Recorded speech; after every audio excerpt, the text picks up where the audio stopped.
2500 años.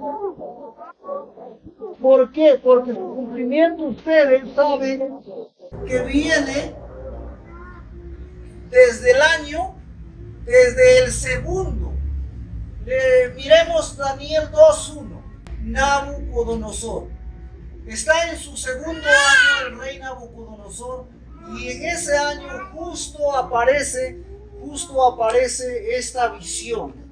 Nosotros lo conocemos en el término textual como sueño, pero vamos a darnos cuenta que en el contexto, cuando Daniel explica, y cuando Daniel también es preparado y capacitado, y cómo él recibe la revelación, lo hace a través de una visión. Por lo tanto los teólogos como los intérpretes y el mismo espíritu de profecía dice que lo que tuvo Nabucodonosor no simplemente fue un sueño, sino fue una visión. Hay que tomar en cuenta esto.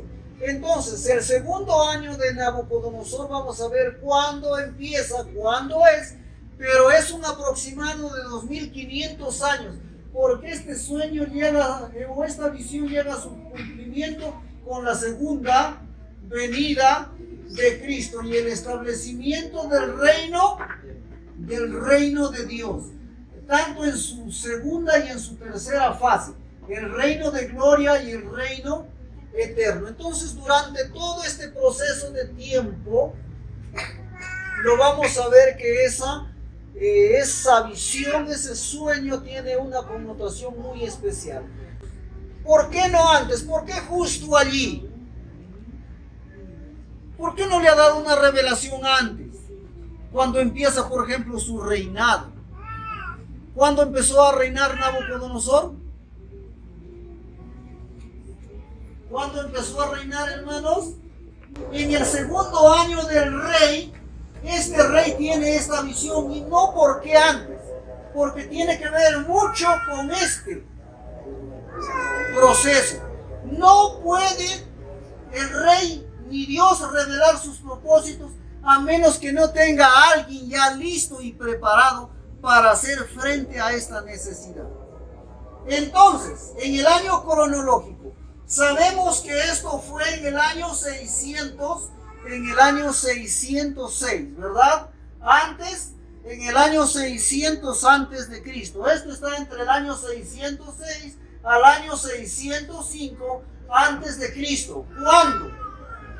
Cuando Nabucodonosor empieza su reinado. Luego tenemos desde el año 605 hasta el año 604. Tenemos el año 604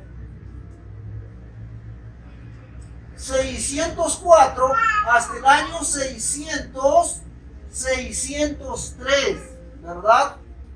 En el conteo, en el sistema babilónico, el año que el rey entraba a gobernar no se le consideraba o no se le contabilizaba como su primer año de gobierno. A ese año se le llamaba el año ascensional. Entonces, entre el año 606 al año 605, el rey no está en su primer año de gobierno, sino está en su año ascensional. Por lo tanto, los babilonios consideraban el primer año luego de haber pasado un año de gobierno ascensional. Entre el año 605 y el año 604 es su primer año de gobierno. Luego, entre los años 604 y el 603 es su segundo año.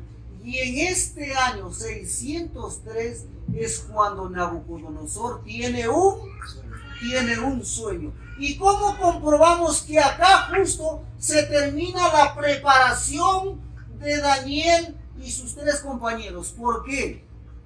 Porque en Daniel 1:5 dice que el rey tuvo que preparar a los jóvenes por 3 años. Por 3 años. Entonces, desde el año que ellos fueron llevados, fue su primer año su segundo año, y acá tenemos el tercer año de preparación de los jóvenes. Han terminado su carrera de adiestramiento. Y bueno, no hay tiempo para explicar todas las ciencias que ellos estudiaron, los idiomas que ellos estudiaron. Prácticamente Daniel fue preparado, como diríamos hoy en día, un embajador, porque él dominaba los 3 idiomas que se manejaba hasta de negocios internacionales, dice, ¿no? Entonces, el joven Daniel es preparado en una manera que cuando el rey va a recibir la revelación de los propósitos de Dios para todo el futuro que va a iniciar, lo va a hacer en el momento que tiene un hombre ya preparado para responder a las exigencias. En el capítulo 1 habíamos dicho que la lucha tiene varias dimensiones. Por ejemplo, la lucha es entre dioses. El Dios de Israel con el Dios de Babilonia. ¿Qué más otro tipo de lucha hay? Una lucha de poderes. Los poderes que tiene el Dios de Israel y los poderes que tiene el Dios de Babilonia, Marduk. ¿Qué más hay? La lucha entre pueblos.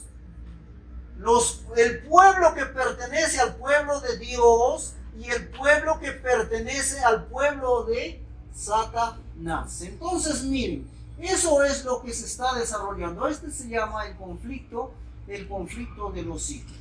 Ahora quiero mencionar algo importante, algo que me lleva siempre a meditar. ¿Por qué el sueño de Nabucodonosor es tan interesante? ¿Por qué? Porque dice que tiene 3 momentos: el antes, el durante y el después. El antes.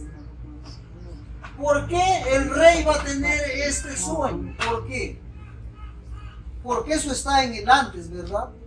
¿Por qué dice que el rey va a tener ese sueño?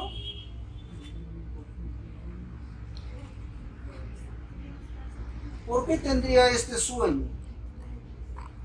Dice que le subieron pensamientos, le subieron ideas. Y él entonces empezó a visorar qué va a suceder en el futuro. Primero, acerca de su reino, acerca de él mismo, acerca de su reinado. ¿Y cuándo debe finalizar ese reinado? Él se puso a pensar, ¿seré un rey eterno? ¿O alguien me irá a conquistar como yo he conquistado? ¿Cómo irá a suceder esto? Entonces le vinieron muchos pensamientos. Y después de eso aparece el durante, aparece la visión. 2 conceptos hay aquí. El preterismo informa que la visión se da cuando Nabucodonosor está profundamente dormido. Sin embargo, por ejemplo, el historicismo no plantea específicamente esa idea. Dice que si se trata de una visión no implica que aquel que está recibiendo la visión esté profundamente dormido, ni mucho menos esté dormido. Está en un estado consciente, solo que pasa a un estado de ¿qué? A un estado de revelación, y allí recibe. Y allí recibe entonces lo que Dios le quiere enseñar. Por otro lado, se dice que tenemos que hacer una tremenda diferencia en lo que es el sueño como proceso biológico y en lo que es el sueño del sueño. Ojo, porque una cosa es el sueño como proceso biológico. ¿Qué es el sueño biológicamente? Es reposar, descansar, dormir para recuperarse. Pero dentro de ese proceso de sueño, ¿qué hay? hay sueños. Entonces tenemos que entender qué son los sueños de los sueños. Es como cuando hablamos del sello. El sello tiene doble significado, doble aplicación el sello. Es el sello como utensilio y es el sello como marca que deja el utensilio. Lo mismo es esto, el sueño como proceso biológico y luego también el sueño que se presenta en las manifestaciones o los elementos que tú en tu subconsciente ves cuando estás durmiendo. Y eso es lo que está pasando, ese proceso está pasando en el rey. Luego vamos al tercer momento, el después. ¿Qué sucedió el después? Dice que se olvidó. Pero la palabra olvidó en el término bíblico por su hebreo no significa que se desaparecieron las ideas de lo que él había visto. Dice, implica simulación, no olvido. Porque si se hubiese olvidado, entonces aunque Daniel hubiese vuelto a descifrar el sueño, su sueño no se hubiese acordado, porque se olvidó. No se olvidó. El hebreo en el cual está escrito el término que se olvidó se presenta como una simulación para que esté allí latente, para que en el momento cuando Daniel le va a hacer la revelación por inspiración o por visión que él mismo recibió de Dios, entonces el rey nuevamente vuelva a recordar y diga, claro, este es el sueño que soñé. Porque si se olvidó, entonces se borró todo de la memoria mental. ¿Cómo sabemos que ese era el sueño? Esto es muy fundamental que también nosotros conozcamos y veamos que desde ese punto de vista podemos tomar en cuenta esta realidad. Vamos a leer unas pequeñas frases acerca de lo que dice el porqué del olvido, de la simulación. Dios hizo que se olvidara o simulara para probar ante la ciudad idólatra el poder, el conocimiento, la fidelidad y control que Él, el Dios de dioses, tiene sobre los otros dioses. ¿Para qué Dios permite que haya una simulación en la mente de Nabucodonosor?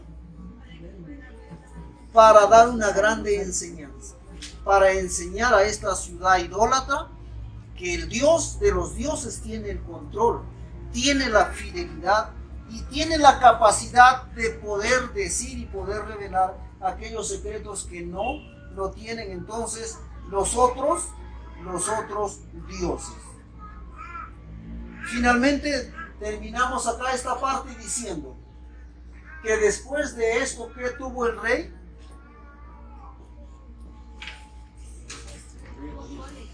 Turbación. Se turbó su espíritu. Es decir, su mente pasó a un estado de ¿qué? A un estado de depresión, a un estado de preocupación. Y esa turbación lo llevó a ya no tener paz. ¿Y cuál es el desenlace? Que cuando Daniel le revela su sueño, dice que la paz volvió sobre él. Increíble, ¿no? Entonces, estamos viendo la revelación de Dios, el propósito de Dios, que primero prepara a alguien que va a satisfacer en esa necesidad, luego revela su propósito y empieza el desenlace de lo que Él quiere enseñar y de lo que quiere también enseñarnos a nosotros en este día. En su perplejidad, Nabucodonosor congregó a sus sabios, magos, astrólogos y encantadores y solicitó su ayuda. Dijo: he soñado un sueño y mi espíritu se ha perturbado por saber el sueño. Y habiendo declarado su preocupación, les pidió que le revelasen lo que habría de aliviarla. ¿Cuál es el estado del rey hasta este momento? ¿Cuál es el estado del rey hasta este momento? Completamente está perturbado. Ya hemos visto en la fase anterior que el rey prácticamente ha perdido la paz, ha perdido la tranquilidad. Y eso lo ha llevado a aparentemente olvidarse. Pero ya hemos dicho que no se olvidó. Por lo tanto, viene ahora el momento donde detrás de toda la escena, ¿quién está? Detrás de toda la escena está Satanás, porque Satanás quiere imponer su poder y justamente está utilizando al rey como medio para que a través de él utilice a sus agentes. Y bueno, él trata de todas maneras salir airoso, pero vamos a darnos cuenta que no es así. Satanás en esta oportunidad va a perder. Y bueno, y es sabido que Satanás ya antes que inicie su batalla, su lucha, prácticamente él sabe que ya está perdido, pero como es obstinado, él va a continuar porque sus esperanzas aún no se han acabado. Entonces, Nabucodonosor va a convocar ¿a quién? ¿A quién va a convocar, hermanos? Va a convocar a todos los sabios. Va a convocar, por ejemplo, dice, a los magos. ¿A quién más convoca? A los astrólogos. ¿A quién más ha convocado? A los encantadores. A los encantadores. Y finalmente también en ese grupo están los caldeos. Hermanos, cuando hablamos de magos, astrólogos, encantadores y caldeos, no estamos hablando de personas que hoy se les nombra, porque hoy pareciera que a estas personas se les nombra a esos charlatanes, a esos engañadores, a los estafadores que utilizan estos títulos del pasado para hacerse llamar que ellos siguen siendo los herederos de esta cultura, los herederos de esta tradición. Sin embargo, no es así. Estos magos, estos astrólogos y estos encantadores y caldeos no son cualquiera, hermanos. Estos son estudiosos de las ciencias. Por ejemplo, ¿qué dice acerca de los magos? Los magos son hombres destacados en magia, pero mediante el estudio de las reacciones físicas o químicas, y utilizan el fuego como un medio ritual. Tal es así entonces que por reacciones químicas de la física y de la química, ellos realizan este tipo de actividad. Y ellos están estudiando prácticamente unas dos ciencias especiales. ¿Quiénes son los astrólogos? Los astrólogos son aquellos que generalmente se encargan del estudio de los astros, ¿ya? Ellos estudian los astros, estudian todos los fenómenos que producen los astros, como el sol, la luna, las estrellas, y los cambios que esto produce en la mente y en los procesos de la naturaleza. Por lo tanto, estos son sabios y conocedores de todo el medio que rodea. Y ellos no son cualquiera, ¿no? Ahora tenemos los encantadores. ¿Qué nos dice acerca de los encantadores? Son personas que utilizan un medium. ¿Que utilizan un qué? Utilizan un medio que a través entonces de un estudio especial de las ciencias ocultas, ellos van a permitir que un cadáver o que un muerto o que un espíritu aparentemente aparezca y revele una determinada acción o un determinado suceso que puede acontecer. ¿Quién son los caldeos? Se les llamaba caldeos a los sacerdotes de quién? del dios de Babilonia. ¿Cómo se llamaba el dios de Babilonia? ¿Recuerdan en el capítulo 1?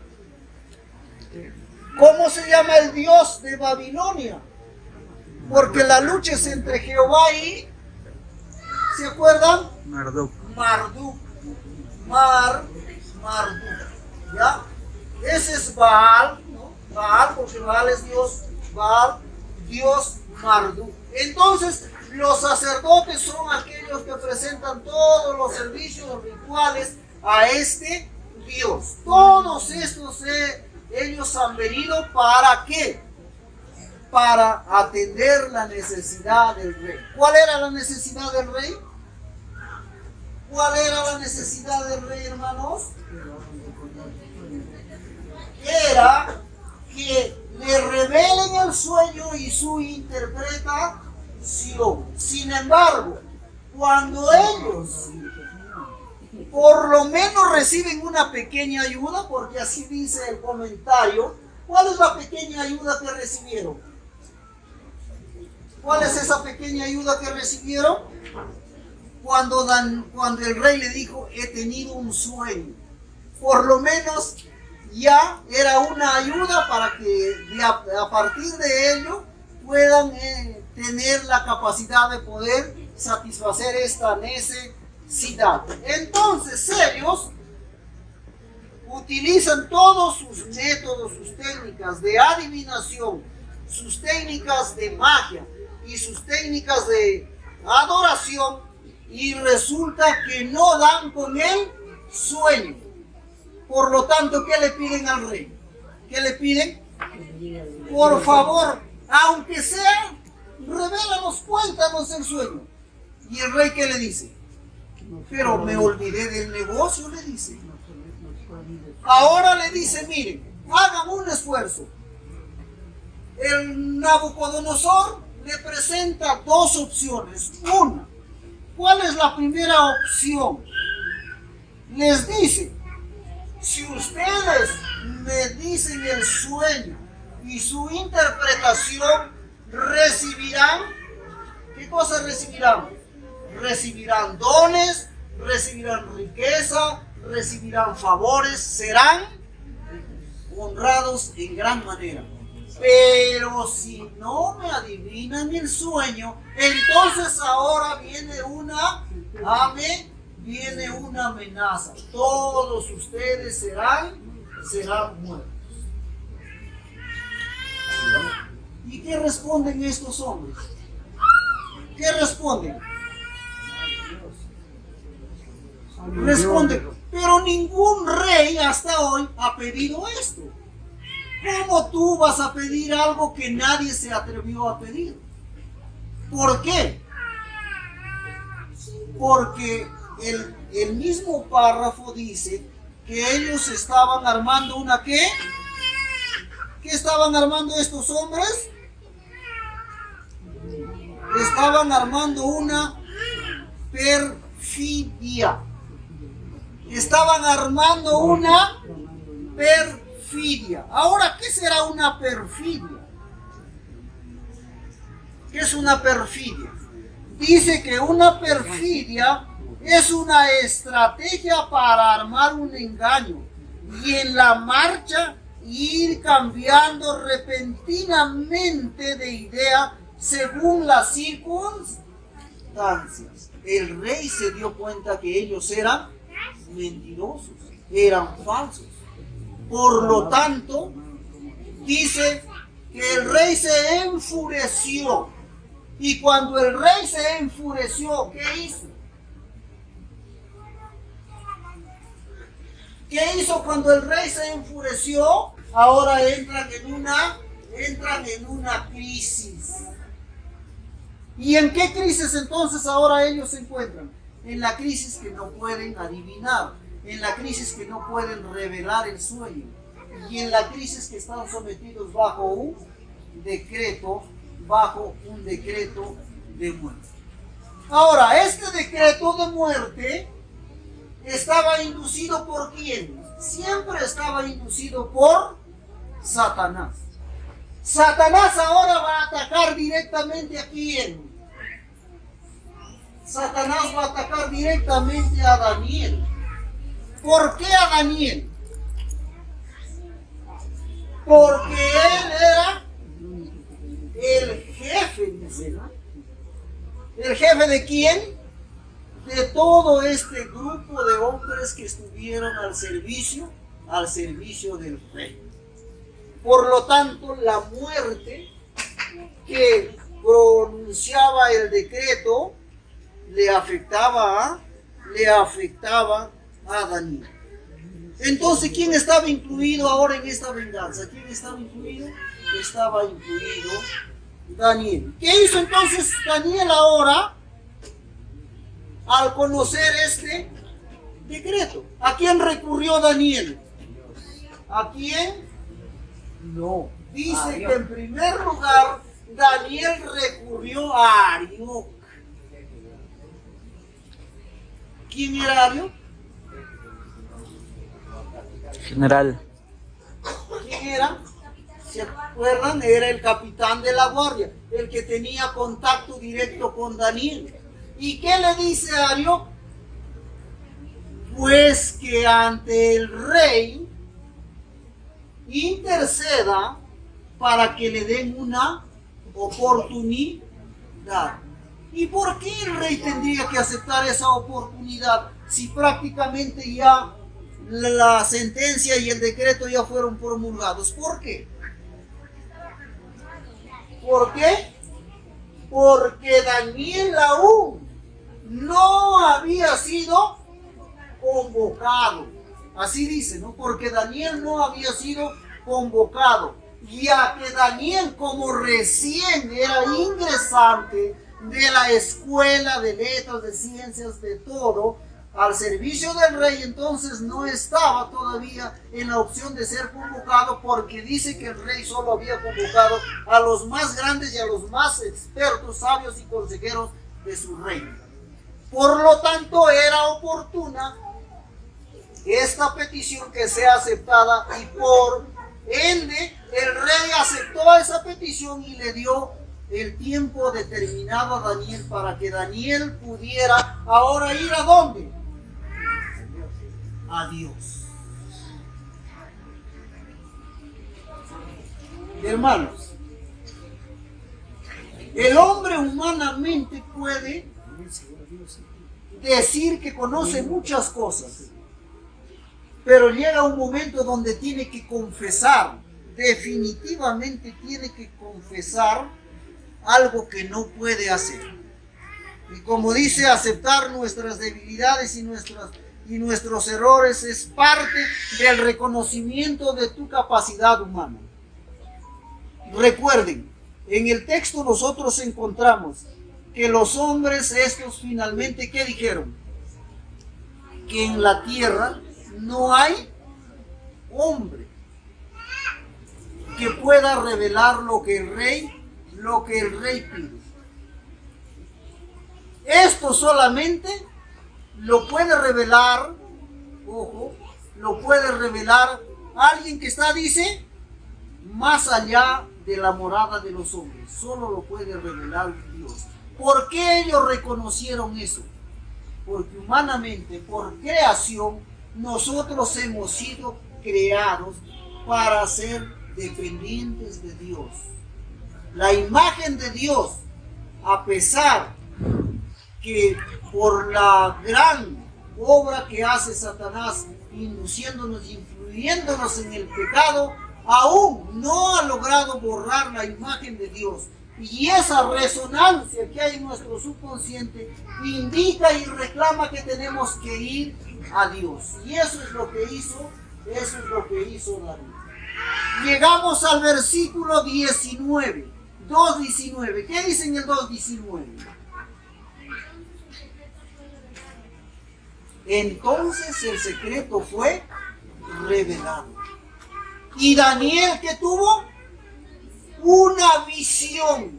De allí se deduce que una visión debe resolverse con otra visión, porque así lo dice el comentario. Entonces lo que tuvo el rey fue una visión. Ahora sí, Dios va a manifestar su poder y su sabiduría mediante Daniel. Bueno, nos quedamos allí y volvemos con el desenlace, la interpretación del sueño.